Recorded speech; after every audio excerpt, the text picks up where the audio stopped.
Bismillahirrahmanirrahim. Assalamu alaikum students. I hope everyone is fine.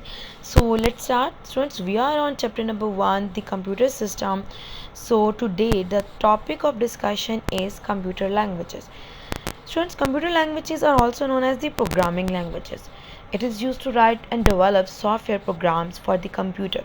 Computer language can be classified into two broad categories: low level language and high level language. Okay, if you're talking about computer languages, then computer language is basically used to write our computer programs. Okay, then computer programs makes us specific softwares. Okay, with the help of these programs we can say that we can develop a specific softwares. Okay, so it's very necessary that we should have to know that what kind of the languages computer can be understand or not, or what kind of the languages will be there. So there are the main two kind of the languages: low level and high level language.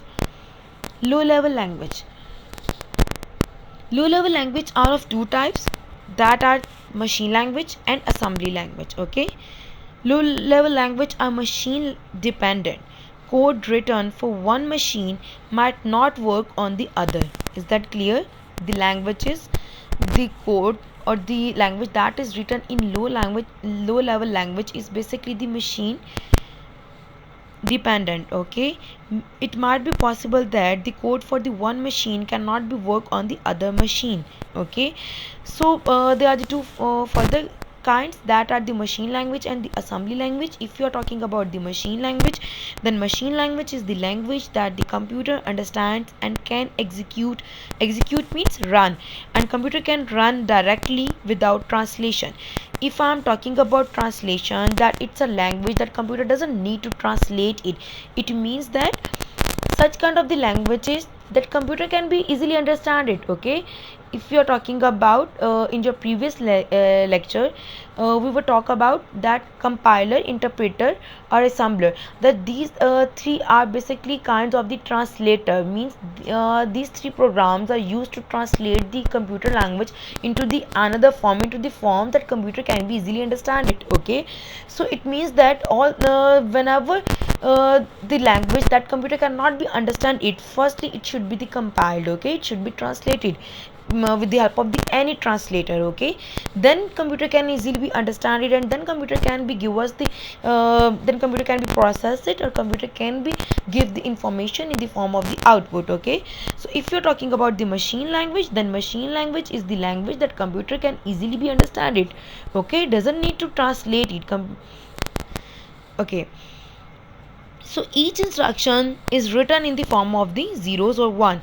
Zeros or one is basically the we can set that it can be discrete form, it can be binary form. Okay, or with the combination of these two words, these two digits, computer have to generate so many different strings. Okay, a program written in machine language runs very fast because no translation is required. These programs are, however, very difficult to write. Okay, yes, exactly.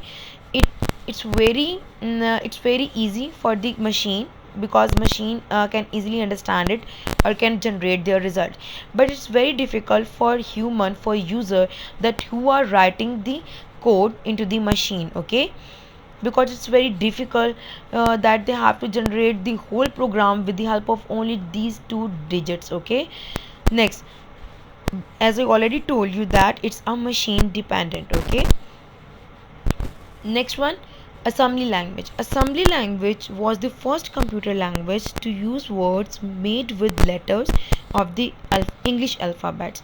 It was developed in 1950. In assembly language, each instruction to the computer is written using a letter combination. Okay, it tells the computer where the data is and what to do with that one data. Okay, it also the machine dependent. Okay, it means that if assembly language is written in a specific system, then it may be possible that it cannot be run on another system. Okay, is that clear? So next one is basically about the high level language. Class, one thing more, if you're talking about the machine language, then the things, then the data, then the program that is written in low level language, we can set that it's object code, it's object program. Okay, it's object code, it's object program. Or if you're talking about the high level language, then high level language is basically the, it's near to human language, okay, and low level language is far for human language, okay. वो बहुत दूर होता है human से, human को समझ नहीं आती उसकी, but high level language can easily be understood by the human, okay. These language use English. Why? Because these language use English and mathematically symbols, okay. It depends upon English alphabets and mathematical symbols, okay. A program in a high level language is called a source program, okay. The program that is written in high level language, they are called source program. Source program, okay students, आप लोग दोबारा move हो जाएं अपने previous lecture की तरफ, थोड़ा सा अपने माइंड को प्रीवियस लेक्चर की तरफ ले जाएं जहाँ पे कंपाइलर, इंटरप्रेटर, असेंबलर के बारे में मैंने आपको बताया था. अगर आप लोग उनकी डायग्राम्स गौर से देखें तो हर डायग्राम पे ही लिखा होगा कि they have to convert source program into the object program, source program into the output, source program then into information. It means that source program means high level language, okay. High level language because it is in the form of the English, it is in the form of the human understandable language. So computer have to convert this source program into the machine code, okay, into the object code, into the low level language code that that low level that computer can be easily understand it, okay.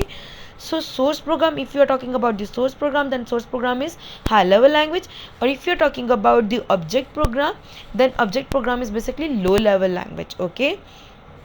So high level language must be compiled first. Obviously it should be translated, it should be converted with the help of the translator. The translator can be compiler, can be interpreter, can be assembler, okay. High level language programs are machine independent, they are machine independent, okay. Unlike with the low level language programs are machine dependent, but high level language programs are machine independent, okay. They can be run on any one system.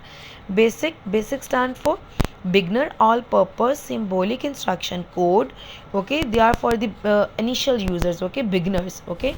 COBOL stand for common business oriented language, okay.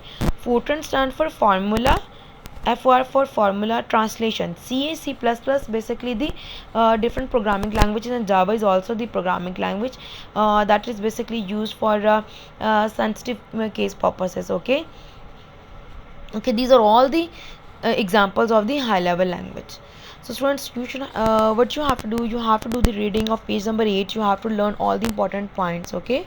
Thank you.